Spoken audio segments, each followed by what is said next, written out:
पंतप्रधान नरेंद्र मोदी यांनी आज दिल्लीतील करिअप्पा संचालन मैदानावर वार्षिक NCC PM रॅलीला संबोधित केलं. आज जग भारताच्या तरुणाईकडे मोठ्या आत्मविश्वासाने पाहते आहे आणि या विश्वासाचं कारण त्यांच्या कौशल्यामध्ये आणि मूल्यांमध्ये आहे, असं पंतप्रधानांनी सांगितलं. भारतीय तरुण लोकशाहीची मूल्य जपत विविधतेचा आदर करून जगाला एक कुटुंब मानतात. त्यामुळे भारतीय तरुणाई जिथे जाते तिथे लोकांशी सहजपणे एकरूप होऊ शकते, त्या राष्ट्रांच्या विकासात योगदान देते, असे गौरवोद्गार पंतप्रधानांनी काढले.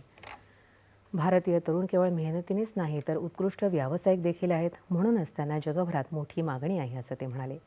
तंत्रज्ञानात मागे पडणारे देश केवळ आर्थिकदृष्ट्याच नव्हे तर सुरक्षेच्या बाबतीतही कमकुवत असतात.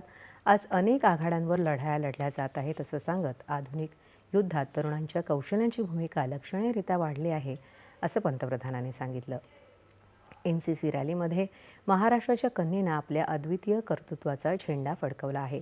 महाराष्ट्र संचालनालयाची ज्युनियर अंडर ऑफिसर तनू भान हिनं आर्मी विंगमधून देशातील सर्वोत्कृष्ट कॅडेट हा सर्वोच्च बहुमान प्राप्त केला. आणि शेवटी ठळक